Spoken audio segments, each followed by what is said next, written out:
Bonjour chers élèves sur une nouvelle vidéo de votre chaîne Défi Bac. Je suis El Mehdi El Kourti, votre professeur de français et je vais vous accompagner dans cette série de vidéos afin de préparer au mieux votre examen régional pour l'obtention du baccalauréat. La vidéo d'aujourd'hui portera sur la production écrite comme la vidéo précédente. En fait, vous devriez savoir que maintenant nous sommes en train de faire des vidéos d'application. Nous sommes en train de mettre en application ce qu'on a vu dans les vidéos précédentes. On a déjà vu les différents types de plans, on a déjà vu la structure d'une bonne introduction, d'un bon développement, d'une bonne conclusion. Là maintenant, on est en train de mettre cela en pratique. Et j'ai décidé de commencer ces productions écrites pratiques par le plus important des plans, c'est le plan par opposition. Et dans le cadre du plan par opposition, j'ai décidé de commencer par le plan dialectique. Maintenant, j'ai déjà fait une vidéo sur le plan dialectique. Vous allez me dire, à quoi bon faire donc une deuxième vidéo? Eh bien, c'est tout simple. Parce que dans le cadre du plan dialectique, je peux me retrouver dans deux situations différentes. Et je vous rassure, la différence, on va la ressentir au niveau de votre conclusion. Quelles sont ces deux situations? Soit j'opte pour l'une des deux thèses. Par exemple, soit je vais être pour, soit je vais être contre. Deuxième cas de figure, je ne suis ni pour, ni contre. Dans ce cas de figure, je suis dans une sorte de synthèse ou bien voire un dépassement des deux positions que j'ai au niveau de la production écrite. Et c'est ce qu'on a vu dans la vidéo précédente. La vidéo précédente portait sur le fait de confier ses secrets aux autres. Et notre position, ce n'était ni de les confier, ni de ne pas les confier. En fait, ça dépendait de la position, du secret et de la personne à qui je vais le révélé. Donc là, c'était une sorte de synthèse. La production écrite d'aujourd'hui portera sur un choix bien particulier et on va voir quelle est la différence entre les deux canevas à proposer. Le sujet que j'ai choisi pour vous est un sujet fort important puisqu'il revient souvent. Presque chaque année, on a une production écrite qui parle de la solitude. Je vous lis le sujet. Beaucoup de personnes aiment vivre dans la solitude. Et vous, de votre côté, que préférez-vous? Rédigez un texte dans lequel vous justifiez votre choix à l'aide d'arguments et d'exemples. Maintenant, vous êtes familiarisé avec ce fameux tableau, donc je vais le remplir un peu plus rapidement. Ne commencez pas cette vidéo s'il vous plaît si vous n'avez pas vu la vidéo précédente. La vidéo précédente est beaucoup plus claire par rapport à l'explication du tableau. Là, je suis dans un cadre un peu plus pratique et je vais être assez concis et précis dans mes explications. Alors, première des choses, rappelez-vous, je dois lire le sujet, le relire encore une fois et encore une fois et trouver la problématique. La problématique ici est très simple, c'est la solitude. Je dois me prononcer sur la solitude. Et je vous ai dit à chaque fois s'il vous plaît, essayez, la problématique c'est quelque chose qui va revenir souvent au niveau de votre production écrite. Donc essayez s'il vous plaît de chercher des synonymes pour le point du vocabulaire. N'oubliez pas le vocabulaire, le point de vocabulaire c'est par rapport à la variété des mots que vous utilisez, pas par rapport aux mots recherchés ou je ne sais quoi d'autre. Donc la solitude, on pourrait par exemple parler d'isolement, donc c'est l'isolement, ou bien parler de retranchement, le retranchement. On peut aussi parler de réclusion, se retrouver en réclusion. Voilà, ce sont des termes que je pourrais utiliser par la suite si je ne veux pas répéter le terme solitude à chaque fois. Une fois que j'ai trouvé ma problématique, je dois chercher quoi? Maintenant, vous êtes familiarisé avec ça, donc je dois chercher le sujet amené. Ça veut dire comment je vais introduire mon sujet sans citer ma problématique. Je ne dois pas voir la problématique au niveau du sujet amené. Je vais vous proposer deux sujets amenés. Vous choisissez entre les deux. Maintenant, pour chaque vidéo, je vais faire la même chose approximativement. Je peux par exemple dire, et ça c'est un sujet amené qui est déjà proposé souvent par les élèves, l'homme passe par plusieurs états psychologiques dans sa vie. Donc, rappelez-vous, on commence notre introduction par un sujet amené qui correspond à un constat. Et on est tous d'accord par rapport au fait de dire que l'homme, dans sa vie, passe par plusieurs états psychologiques. Est-ce qu'il y a une relation entre ce que je suis en train de dire et la problématique? Mais bien sûr, puisque la solitude est une sorte d'état psychologique. Deuxième sujet amené que je pourrais vous proposer, je peux par exemple dire que chacun a une perception différente du monde qui l'entoure. Donc voilà, deux sujets amenés. On va choisir l'un des deux lorsqu'on va commencer vraiment à travailler la production écrite. S'il vous plaît, cette production écrite, ce sont des étapes. Je suis en train de faire directement avec vous la production écrite, sans préparation, histoire de vous mettre dans le bain. C'est comme ça que vous devriez procéder le jour de l'examen régional, s'il vous plaît. Maintenant, je dois préciser les deux thèses. Quelles sont les deux positions par rapport à la solitude? Il y a des personnes qui sont pour la solitude. On formule, s'il vous plaît, la thèse avec des mots concrets. Donc, il y a des personnes qui préfèrent opter pour la solitude. L'antithèse, donc c'est tout à fait le contraire. Ce sont des personnes qui pensent que la solitude pourrait être néfaste. Sachez que dans ce cas de figure, ça c'est une façon de diviser le sujet. Donc j'ai choisi deux thèses, soit on opte pour la solitude, soit on peut considérer que la solitude c'est quelque chose de néfaste. Mais je peux aussi parler d'une part de la solitude et des avantages de la solitude, et d'autre part des avantages de la vie en société. Ça dépend de vous, vous choisissez ce que vous souhaitez. Moi je vais opter pour les pour de la solitude et des contre de la solitude. Alors, rappelez-vous encore une fois, s'il vous plaît, regardez la vidéo précédente, je n'ai pas besoin d'expliquer à chaque fois ce que je vais faire. Donc, pour chaque position, je dois proposer 3 arguments. Dans le cadre du plan dialectique, je dois avoir 3 arguments pour et 3 arguments contre. Pour chaque argument, je donne son explication et un exemple préférablement issu des œuvres. Si on n'a pas d'exemple qui soit issu d'une œuvre, dans ce cas de figure, je peux proposer un exemple de la vie quotidienne, ou bien de la vie de tous les jours. Alors, premier argument qui devrait vous venir à l'esprit lorsqu'on parle de la solitude, c'est le fait que on devient plus indépendant. Effectivement. Pourquoi? Parce que dans ce cas de figure, et là c'est l'explication de l'argument, on prend nos propres décisions en fonction de ce que l'on est vraiment. On n'est pas conditionné par les autres ou bien par ce que pensent les autres. Donc, on prend nos propres décision en fonction de ce que l'on est vraiment. Donc, on n'est pas conditionné par les autres. S'il vous plaît, je vous le répète encore une fois, écrivez votre argument et votre explication de façon correcte. Ce tableau-là, c'est votre brouillon. C'est le brouillon de la production écrite. Est-ce qu'on a un exemple dans les œuvres par rapport à ce premier argument? Donc, oui, un exemple assez clair, je pense, par rapport à Antigone. Antigone, rappelez-vous, elle a été dépeinte, oui, dépeinte par Jean Anouilh comme un personnage solitaire. Et elle a fait quoi? Elle a décidé, en dépit des autres, elle a décidé, en dépit des autres, de faire son devoir religieux et enterrer son frère Polynice. Donc voilà, Antigone. Elle a été dépeinte dans l'œuvre, déjà dans la présentation du prologue, comme étant un personnage solitaire et qui a pris des décisions, qui a pris ses propres décisions sans avoir recours aux autres. Donc voilà notre premier argument par rapport à la première thèse.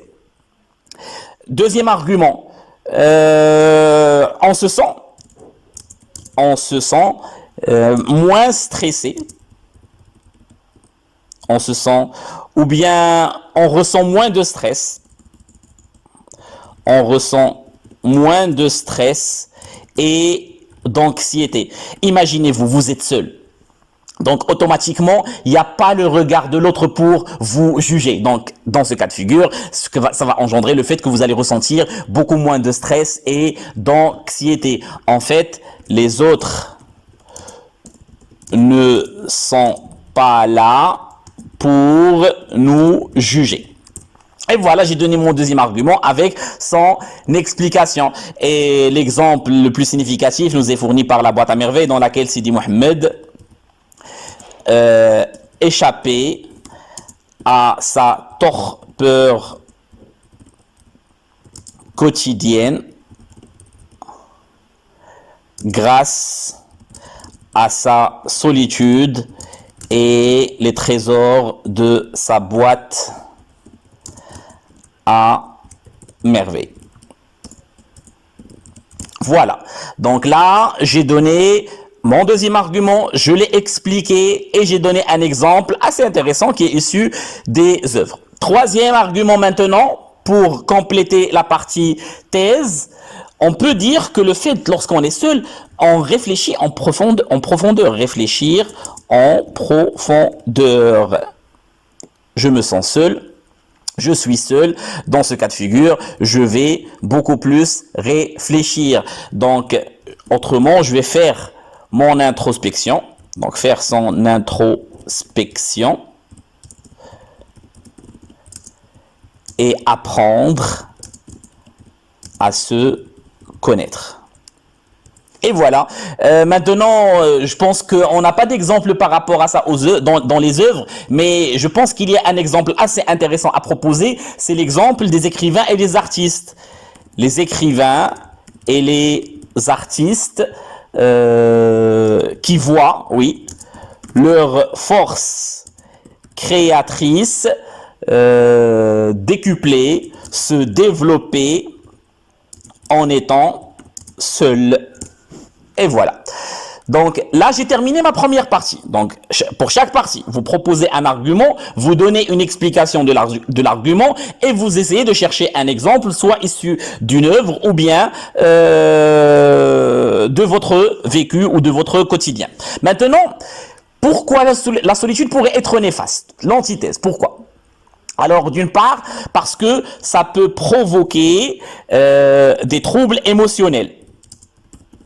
Ça peut provoquer des troubles émotionnels. Autrement dit, ça peut causer. Donc, le terme provoquer et causer, ce sont des termes qui vont revenir souvent dans cette production écrite, puisque on va parler des effets de la solitude. Donc, cherchez des synonymes aussi pour ce genre de mots.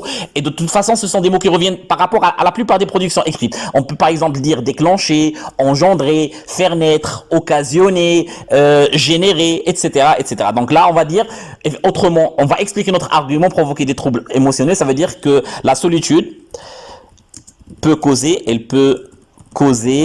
la mélancolie, cette douce tristesse, la dépression, voire se transformer en folie ou bien même un suicide.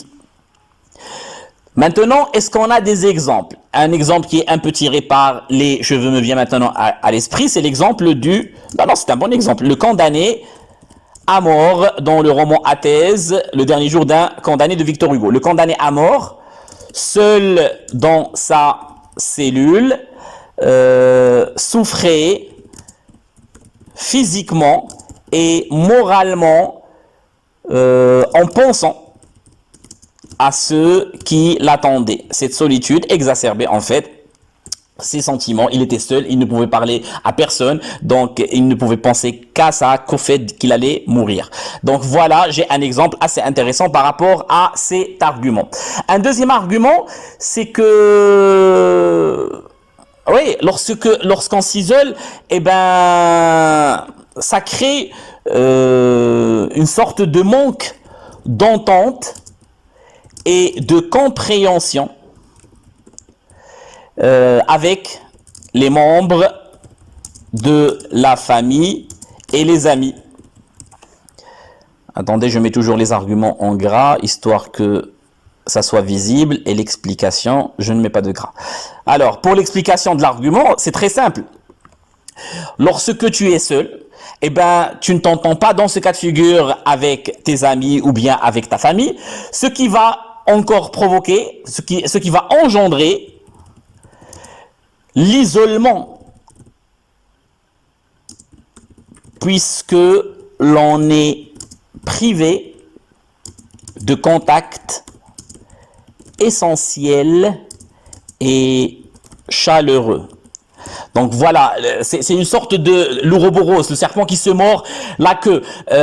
Tu te sens seul, automatiquement tu perds tes rapports avec ta famille, donc tu vas te sentir encore plus seul jusqu'au moment où tu vas te retrouver en isolement.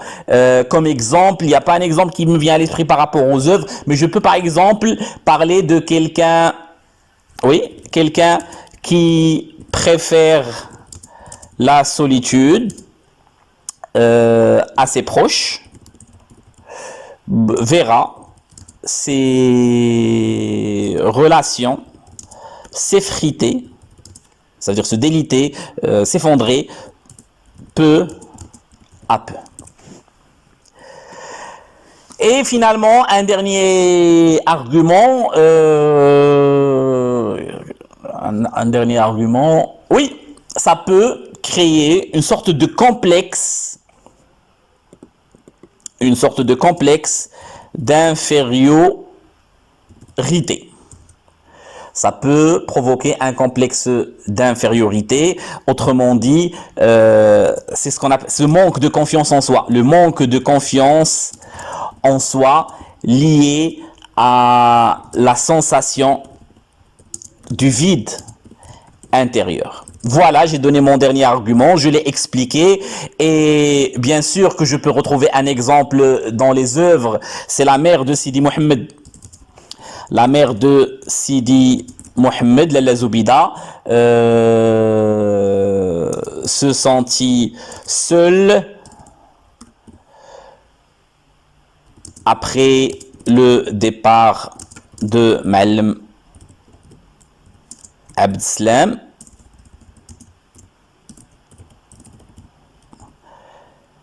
Donc, mais surtout, elle s'est sentie démunie. Cette solitude a fait qu'elle a ressenti le fait d'être démunie, défavorisée, assistée. Donc voilà, elle a une sorte de complexe d'infériorité qui s'est développé en elle. Normalement, moi, le jour de l'examen, j'aurais opté pour une sorte de mélange. Des fois, on a besoin de se sentir seul et des fois, on a besoin de vivre en société. Cependant, pour les besoins pédagogiques de la chose, je vais prendre position. Par exemple, je vais dire que la solitude peut être dangereuse et conduire à un état maladif. Maintenant, assister, il y a manqué un S. Alors, maintenant, lorsque je suis dans ce tableau et que je prends position, dans ce cas de figure, je dois dire quel est l'argument qui m'a amené à penser vraiment qu'elle est dangereuse. Donc, sur les trois arguments, je choisis l'argument le plus intéressant. Je peux, par exemple, évoquer, mais l'argument, je le reformule. C'est ce dernier argument, c'est ce complexe d'infériorité, ce manque de confiance en soi. Mais je vais le formuler d'une façon un peu différente. Par exemple, je vais dire l'abaissement et la faiblesse que l'on pourrait ressentir si on s'isole des gens et de la société. Et voilà, j'ai terminé mon tableau et je pense que j'ai terminé aussi ma production écrite, puisque par la suite, qu'est-ce que je vais faire? Je vais juste renseigner, je vais juste remplir mon canevas. Le canevas dans ce cas de figure, c'est le canevas du plan dialectique avec une conclusion dans laquelle je prends position. Je cherche le canevas, le voici et voilà. Donc, mon introduction, c'est toujours la même, sujet amené, sujet posé, sujet divisé. Et je pars chercher mon sujet amené. Par exemple, je vais opter pour le fait que l'homme passe par plusieurs étapes psychologiques dans sa vie.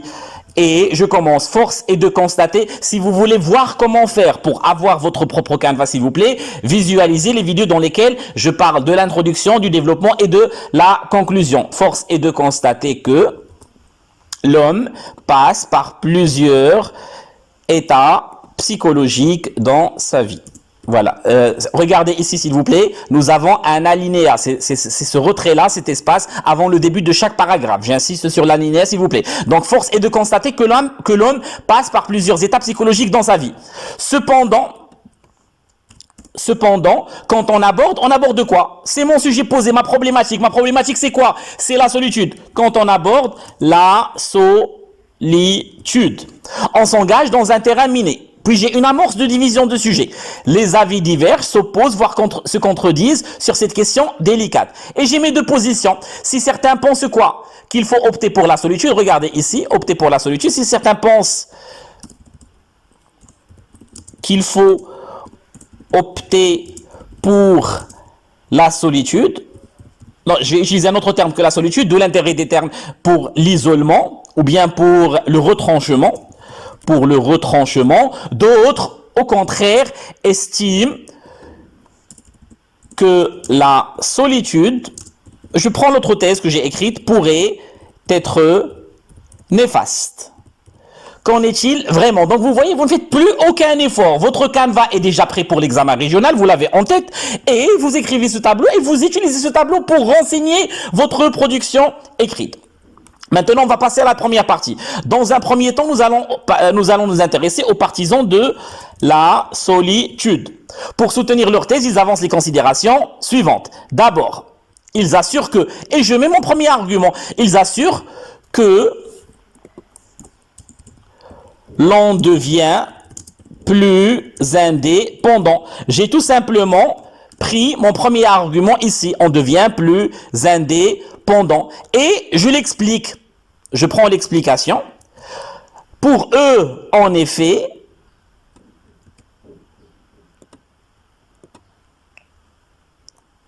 on prend nos propres décisions en fonction de ce que l'on est vraiment. Prenons pour exemple le cas 2 et je donne l'exemple, le cas d'Antigone. Donc je prends mon exemple.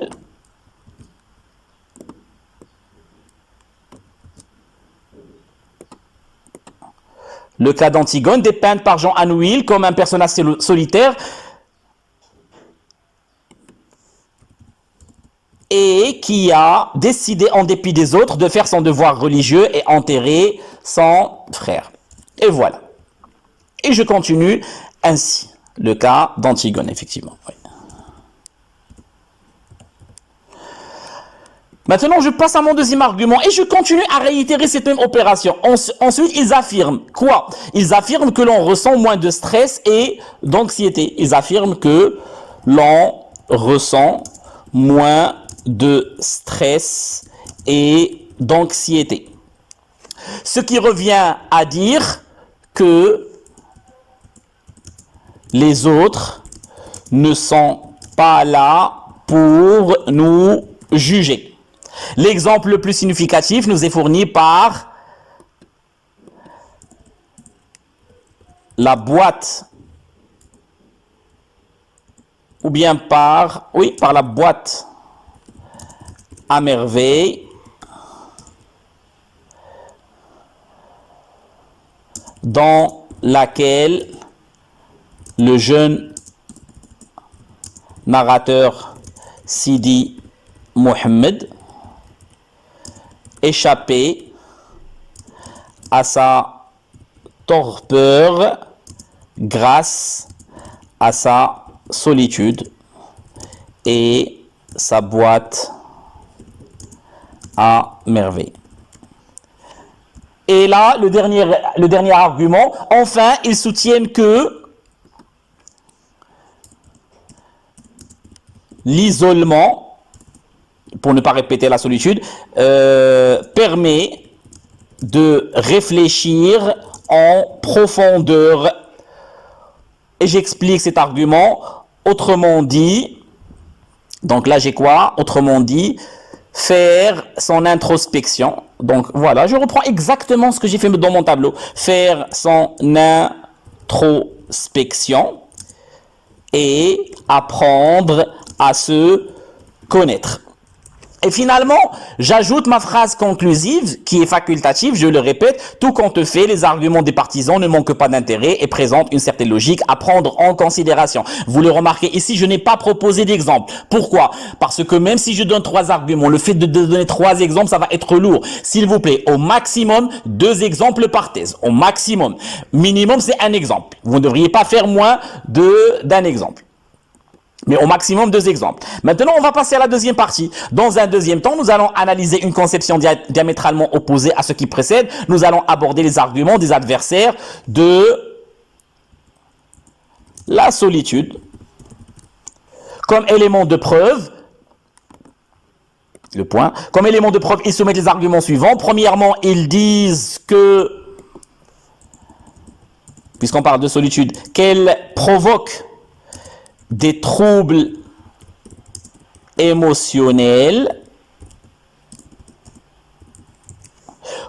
J'explique pour eux, bien entendu, elle peut causer la mélancolie, la dépression, voire se transformer en folie. Donc l'explication de mon argument, je la mets dans la partie adéquate. Comme exemple, ils mettent sur le tapis le cas du condamné à mort seul dans sa cellule. Alors voilà, attendez, CTRL-C. Ils mettent sur le tapis le cas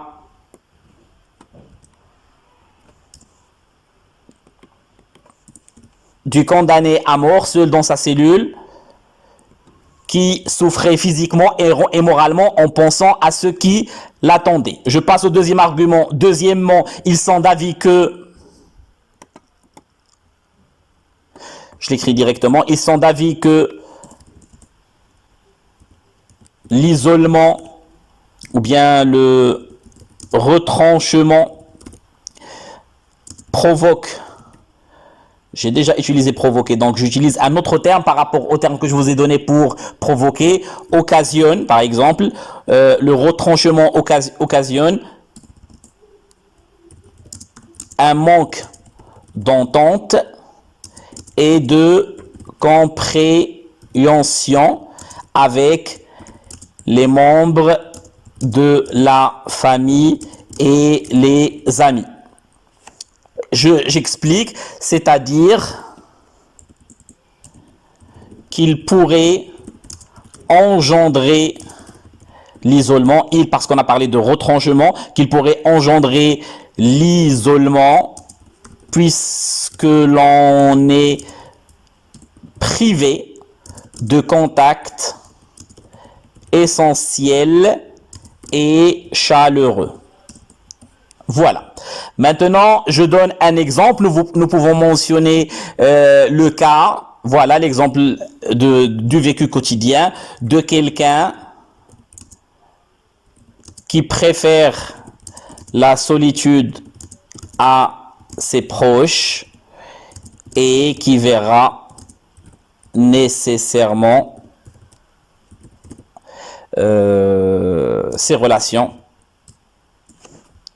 On corrige nécessairement, il n'y a pas d'accent, nécessairement, ces relations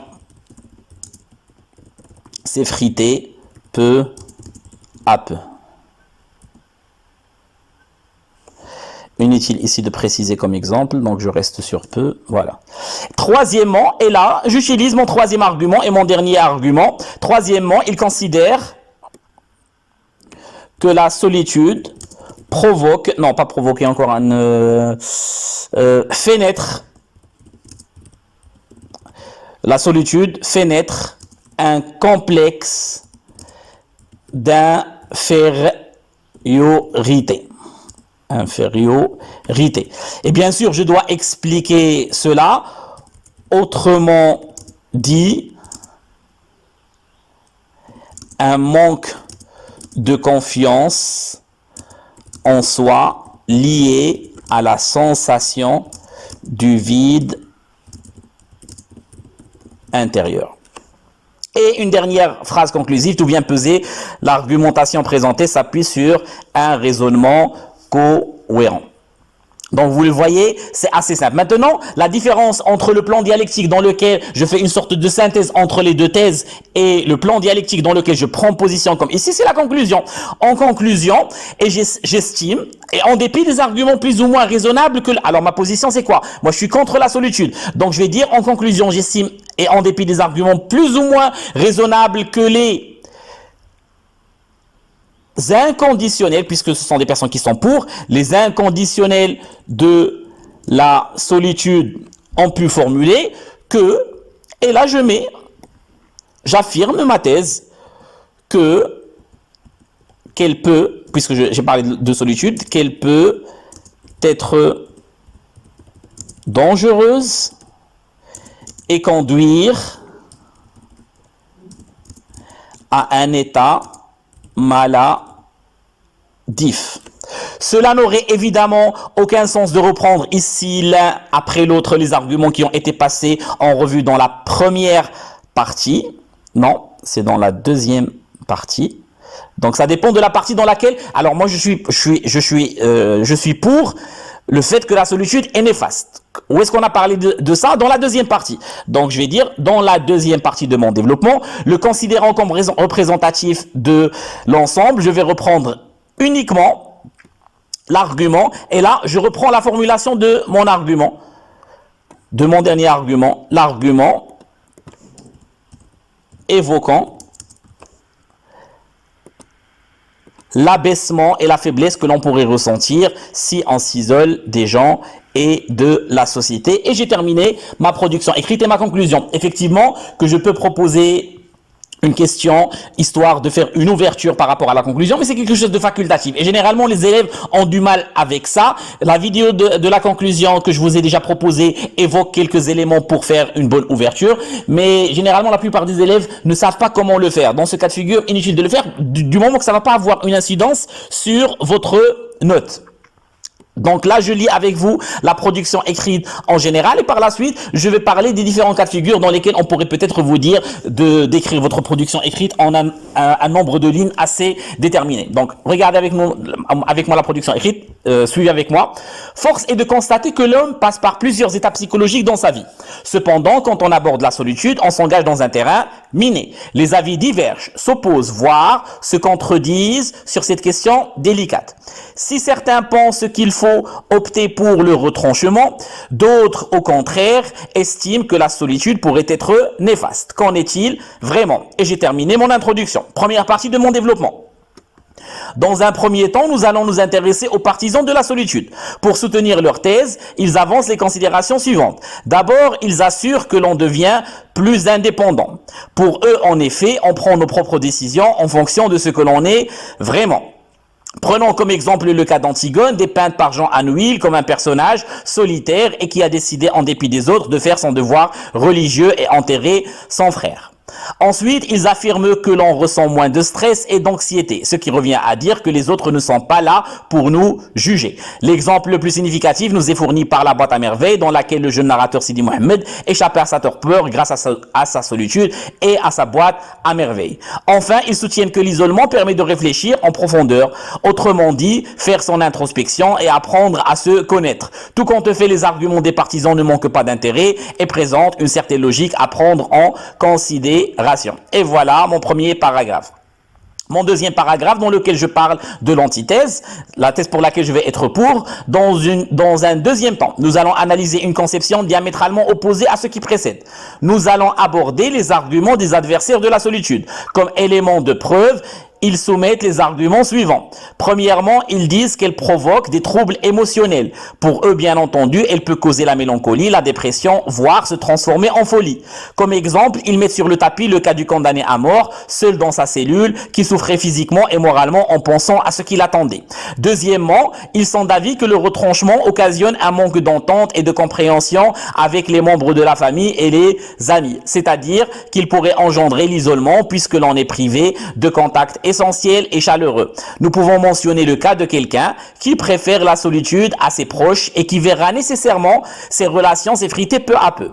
Troisièmement, il considère que la solitude fait naître un complexe d'infériorité, autrement dit un manque de confiance en soi lié à la sensation du vide intérieur. Tout bien pesé, l'argumentation présentée s'appuie sur un raisonnement cohérent. Et dernier paragraphe, c'est ma conclusion. En conclusion, j'estime, en dépit des arguments plus ou moins raisonnables que les inconditionnels de la solitude ont pu formuler, qu'elle peut être dangereuse et conduire à un état maladif. Cela n'aurait évidemment aucun sens de reprendre ici l'un après l'autre les arguments qui ont été passés en revue dans la deuxième partie de mon développement. Le considérant comme représentatif de l'ensemble, je vais reprendre uniquement l'argument évoquant l'abaissement et la faiblesse que l'on pourrait ressentir si on s'isole des gens et de la société. Maintenant, pour la région par exemple de Casablanca ou la région de Rabat, il n'y a pas de problème. On ne vous conditionne pas. On ne vous demande pas de faire un nombre de lignes précis. Mais imaginons qu'au niveau de ces régions, on pourrait par exemple du jour au lendemain vous proposer un examen régional dans lequel on vous donne un nombre spécifique de lignes à respecter. D'ailleurs, c'est le cas dans des régions comme Marrakech par exemple, dans laquelle on vous demande de ne pas dépasser les 15 lignes, ou bien des fois dans la région de Oujda ou bien de Tanger, heureusement là, on vous donne plus de latitude puisqu'on vous demande de faire la production écrite en en 30 lignes au maximum. Alors, si vous avez besoin de réduire, c'est très simple de le faire. Je peux déjà réduire au niveau de l'introduction. L'amorce de division du sujet, je peux l'enlever. Les avis divers s'opposent, voire se contredisent sur cette question délicate, je peux l'enlever. Et voilà, mon introduction est raccourcie. Je peux aussi enlever toutes les explications des arguments. Je peux me contenter seulement des arguments que j'ai donnés. Par exemple, ici, l'explication, je l'enlève. J'enlève ici aussi l'explication. Et j'enlève aussi ici l'explication. J'enlève aussi la phrase conclusive. Elle n'est que facultative. Et je me contente seulement d'un seul exemple. J'ai déjà proposé un exemple, donc inutile de proposer un autre exemple. Et vous voyez que mon paragraphe est tout à fait réduit et que ma production écrite est beaucoup moins longue que tout à l'heure. La même chose, je peux la faire pour la deuxième partie. Donc, j'enlève les explications des arguments.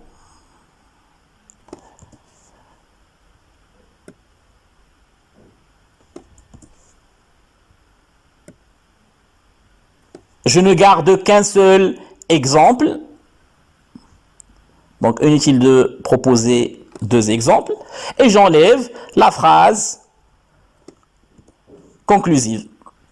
Donc, vous voyez, ma production écrite est beaucoup moins longue que tout à l'heure. Et je peux même procéder à des réajustements au niveau de ma conclusion. Je remets ma production écrite en ordre. Voilà. Donc, merci beaucoup pour votre attention. Maintenant, ce qu'on a vu. On a vu deux productions écrites. Les deux productions écrites, c'est en fonction du plan dialectique. Et on a vu les deux composantes, les deux différences au niveau du plan dialectique, qu'on retrouve au niveau de la conclusion. Est-ce que je suis pour l'une des deux thèses, ou bien est-ce que je fais une sorte de synthèse, ou bien je dépasse les deux positions. Donc, dans la première vidéo qui a parlé, qu'on a consacré plutôt au fait de révéler ses secrets, c'était un plan dialectique avec une sorte de synthèse. Là, c'est un plan dialectique avec une thèse choisie. J'ai opté pour la position qui affirme que la solitude peut être dangereuse et conduire à un état maladif. Merci beaucoup pour votre attention. J'espère que la vidéo vous a été profitable. Je vous donne rendez-vous à une autre vidéo dans laquelle je vais parler du plan concessif et comment proposer un bon plan concessif, là encore une fois, de A à Z depuis l'introduction jusqu'à la conclusion. Allez, je vous dis ciao.